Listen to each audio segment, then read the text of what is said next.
Hello everyone, हमने अपना chapter plant hormone start किया हुआ था। उसमें हमने ऑक्सिन हार्मोन था वो कंप्लीट हम स्टडी कर चुके हैं। हमारी जो लास्ट वीडियो है उसमें हम पूरा डिटेल में पढ़ चुके हैं, that is our auxin hormone. आज उसी में हम नेक्स्ट स्टार्ट करेंगे, दैट इज आवर जिब्रेलिन। ठीक है, ऑक्सिन हम पढ़ चुके हैं, नेक्स्ट हम स्टार्ट करेंगे आवर जिब्रेलिन। आज हम कौन सा हार्मोन पढ़ेंगे? जिब्रेलिन। क्लियर?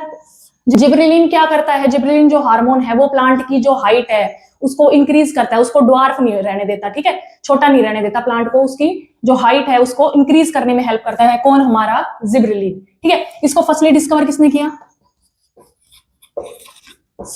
इसको डिस्कवर किया फर्स्टली ई कुरोसावा।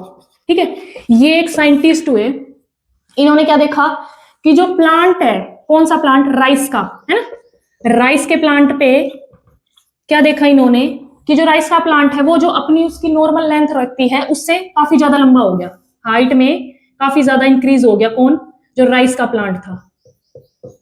ठीक है, अब इन्हें क्या लगा, जब राइस का प्लांट अपनी नॉर्मल ग्रोथ से ज्यादा इंक्रीज हो गए, लंबे लंबे हो गए, इन्होंने देखा कि भाई जब ज्यादा हाइट लंबी होगी तो ज्यादा हमें अमाउंट में राइस मिलेगा। ठीक है, प्रोडक्शन अच्छी होगी फसल की, है ना। इन्होंने ये सोचा, बट हुआ इसका उल्टा। जो प्लांट थे ना उसमें फंगस डिजीज लग गई थी। कौन सी डिजीज? फंगस थी ये डिजीज, जिब्रेलिन वाली। ये फंगस डिजीज लग गई थी और जो जितने भी इसके अंदर सीड प्रेजेंट थे वो सारे खराब हो गए। ठीक है, इन्होंने इसको क्या नाम दिया? Foolish seedling disease. मतलब बेवकूफ बना रहे थे ना भाई, दिखने में तो ऐसा लग रहा है प्लांट की भाई प्लांट तो बहुत अच्छी ग्रोथ दे रहा है ना, हाइट भी पूरी लंबी हो गई, बहुत अच्छे अमाउंट में हमें राइस मिलेंगे, बट वो राइस सारे खराब हो गए। ठीक है, इसलिए इसको क्या नाम दिया इन्होंने? Foolish seedling disease. ये एक फंगस डिजीज थी। क्लियर? अब इन्होंने देखा जो हार्मोन्स है जिब्रेलिन वो क्या कर रहा है, डिजीज तो चलो इसने कॉज करी, बट जो हार्मोन्स है वो क्या कर रहा है? इसकी हाइट को इंक्रीज कर रहा है ना। जो छोटा प्लांट था राइस का वो बड़ा हो गया ना, तो जो इंटरनोड है वो भी तो बड़ी हो गई। दो नोड के बीच का डिफरेंस क्या होता है? इंटरनोड। इंटरनोड भी क्या हो गई इसके अंदर? बड़ी हो गई। अब इंटरनोड को हमने क्या बोला है? जो दो नोड के बीच का डिफरेंस होता है इंटरनोड, जो उसका साइज इंक्रीज हुआ है इंटरनोड का, उसको हमने क्या बोला है? बोल्टिंग। क्या बोला है? बोल्टिंग। बोल्टिंग क्या होता है? जो दो नोड है उसके बीच का साइज इंक्रीज हो जाता है, उसको हमने क्या बोला है? बोल्टिंग।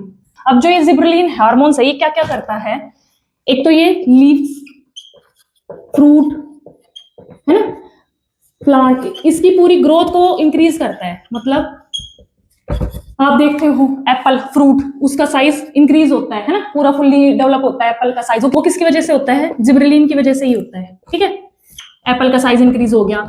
आपने ग्रेप्स देखे होंगे, ग्रेप्स की जो स्टेम है वो ऐसे इंक्रीज हो रखी है, तो जो ग्रेप्स है उनको डेवलप होने में ज्यादा स्पेस मिलेगा। अगर ग्रेप्स की जो स्टेम है वो छोटी है तो ग्रेप्स ज्यादा बड़े नहीं होंगे, है ना। तो जिब्रेलिन है वो ग्रेप्स को भी इंक्रीज करने में हेल्प करता है ना। जैसे हम देखते हैं ना प्लांट का साइज बहुत अच्छा इंक्रीज हो रखा है, फ्रूट्स का साइज, है ना, बहुत अच्छे फ्रूट्स दिख रहे हैं, फ्लावर्स अच्छा सा ग्रो कर रहा है, वो किसकी वजह से? जिब्रेलिन की वजह से। ठीक है, अब जो जिब्रेलिन है उसके फंक्शन क्या क्या है ना। ये क्या करेगा? सीड को जर्मिनेशन में हेल्प करेगा। अब कोई सीड है वो जर्मिनेट नहीं हो रहा तो उसमें जिब्रेलिन डाल दो, वो जर्मिनेट हो जाएगा। ठीक है, और क्या करता है? ये लीफ का एक्सपेंशन करता है, लीफ को फुल्ली ग्रो करने में हेल्प करता है, लीफ को एक्सपेंड होने में हेल्प करता है। कौन? हमारा जिब्रेलिन। फ्लावरिंग को, ठीक है, फ्लावरिंग भी करता है ये, फ्लावरिंग को पूरे अच्छे से, जैसे फ्लावर अच्छे अच्छे बने, है ना, फुल्ली ग्रो, उसमें भी ये हेल्प करता है। कौन? हमारा जिब्रेलिन। जिब्रेलिन किसने डिस्कवर किया? ई कुरोसावा ने। इन्होंने क्या देखा, जो राइस के प्लांट थे ना वो अपनी लेंथ से ज्यादा लंबे हो रहे थे। इन्होंने सोचा कि जो फसल है वो अच्छी होगी, बट वो खराब होगी क्योंकि उसके अंदर फंगल डिजीज लगी हुई थी। इससे फिर उन्होंने डिस्कवर किया कि भाई फंगल डिजीज तो लगी बट लेंथ तो इंक्रीज हुई है ना, प्लांट की लेंथ तो इंक्रीज हुई है, वो किस वजह से हुई है ना।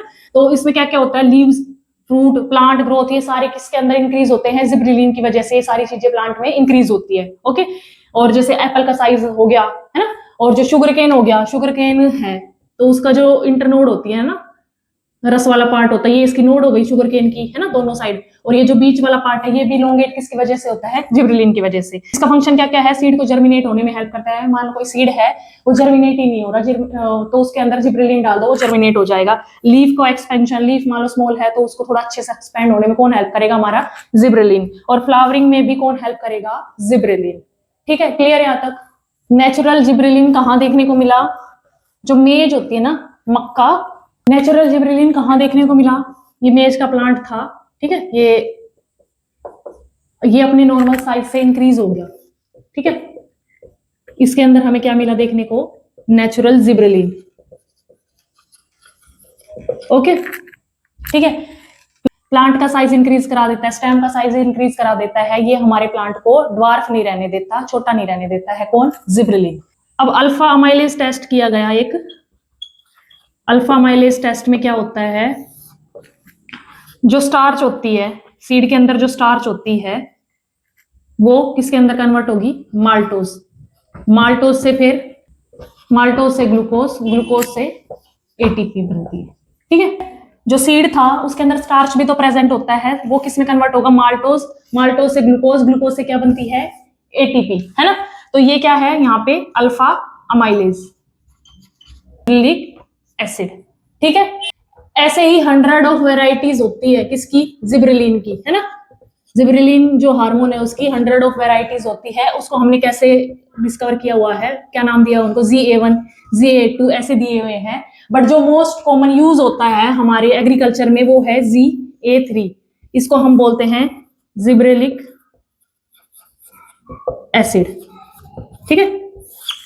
क्या बोलते हैं? Gibberellic acid. ये सबसे ज्यादा यूज होता है कहाँ पे? हमारी जो एग्रीकल्चर है, हमारे जो फील्ड है उसके अंदर मोस्टली जो कॉमनली यूज होता है वो होता है ZA3, ठीक है। 100 ऑफ वेराइटीज होती है इसकी, उसको हमने नाम दिया हुआ है ZA1, A2, A3 ऐसे ऐसे, बट सबसे ज्यादा जो यूज होता है वो होता है ZA3। ये था हमारा जिब्रेलिन, यहाँ पे कंप्लीट होता है। आई होप आपको क्लियर हुआ हो। अगर वीडियो अच्छी लगी हो तो please like, share and subscribe to my channel. Next video में हम स्टार्ट करेंगे हमारा साइटोकाइनिन।